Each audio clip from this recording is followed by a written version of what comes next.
In 2 weeks' time, the DStv Premiership is returning, and the aim of Kaizer Chiefs will be to finish second. That's the highest we can get at this point. But there are also players, 6 in particular, who will also have their own objectives when it comes to finishing the season strong. And they all have different reasons. Who are those players? Well, let's talk about it. Hello and welcome to Kosi Nation Fan TV. I am Pelo, I am your host, and this is where fans meet and talk about Kaizer Chiefs. Amakosi Football Club. Before I continue with the video, can I just remind those of you who have been long-time subscribers about becoming a member of this channel? It's only 20 rands per month. Link is on the description below. Starting with player number 1, which is Bvuma. Bvuma has obviously played the last 4 games that Kaizer Chiefs played, and he kept a clean sheet in 3.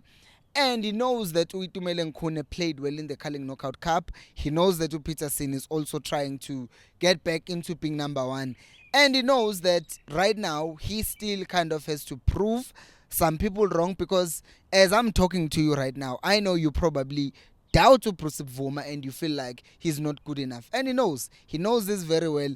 And having extended his contract by 2 years in a few weeks ago, because I didn't see that apparently, he will be wanting to become the number 1 goalkeeper. And based on the last 4 games that he played, he's certainly on the right track. And I'm sure that he would want to obviously continue being in that position, because if you look at the Bafana goalkeeping department, you look at Mthethwa, he's there, but I would argue that Bvuma is better than him. Problem is, Bvuma had only played 4 games heading towards the AFCON. So Bruce obviously stuck with Mthethwa, and he could also challenge Abokos, but he's not there, Bvuma. So he will look at that and think, you know what, I see Bafana playing and advancing in the AFCON. Hopefully they go to the last 16, and then he will obviously want to be there. But most importantly, to lock down that number 1 starting spot once and for all.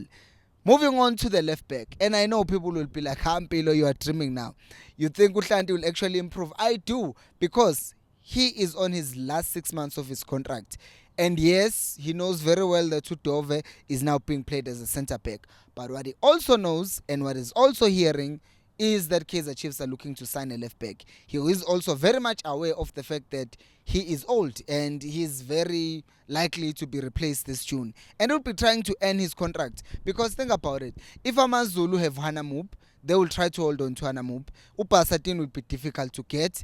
So that means Chiefs has a few very limited options. It's either they really pay the money to AmaZulu, which is going to be not little money, it's going to be quite a sum. So Hlanti presenting another option to the management to say, you know what, you don't actually need to sign someone, because I'm here, I'm performing. And what we have seen with Upiliat, he left the Chiefs, they were offering some money, it was a salary cut, but still Billiards hasn't found a team that could pay him as much as Kaizer Chiefs did. So now Hlanti will know what he's been living in the past 4 years, or 3 years, getting that money from Chiefs, and now he will have to get less money from another team.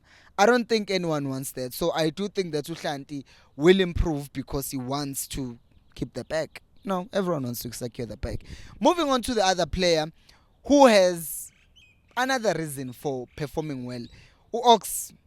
Right? Because Mthethwa came to Kaizer Chiefs, we're all talking, singing his praises. He was getting called up to Bafana, and then on the final squad that was called up, he missed out, and then they took Umunar. I'm sure that hurt him, because his story was about to be completed. Just in 2021, he was singing, he was Ube, and then fast forward 2024, he's playing for Kaizer Chiefs. Imagine if it had been even for Bafana playing in the AFCON. Like, imagine that. And it didn't happen. But the qualifiers for the 2026 World Cup are still upcoming. They're still going to play those. And they would want to be in Bruce's good books. Because what we've seen with Bruce is that if he doesn't get fired after this AFCON, hopefully he does well. So if Bruce doesn't get fired, he will have his squad that is preparing to take to the 2026 World Cup if they qualify. Hopefully they do.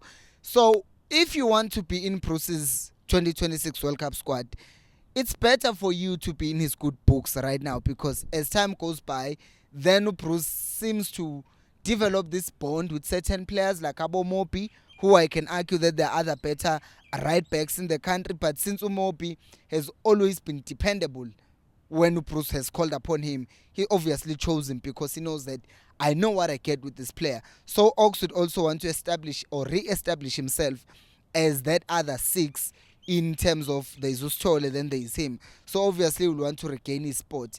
So this might have to do with wanting to help Chiefs, but also wanting to either win the approval of Bruce, 1, or number 2, prove Bruce wrong. Why did you not pick me? I'm going to prove you that I'm good enough. Which brings us to another player who has to prove himself that is good enough, and that is Edson Castillo, because it's clear that he's now not being picked because Yusuf Mat is being picked ahead of him. We've talked about that a lot of times. So now he knows that the only way for him to basically perform is to use the 20 to 30 minutes that each Chiefs will be giving him in the next 4 months towards the end of the season. So what do? You come in, you have to score a goal. You come in, you have to pull something out of the back, because if you don't, then Umart, we know that he has that position locked down. It's just a guarantee that it will start. But for you to take that position away from him, then you must produce something special. And I know that will be playing at the head of Edson Castillo. So I do think that we are going to see another dimension of him, and he definitely wants to show another dimension. And while we're here, with the list that I'm giving, you also give me your own list, because we have 2 more players up front.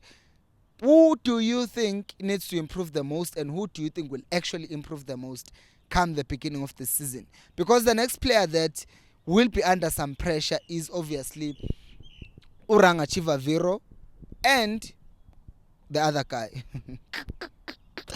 Gonzalez.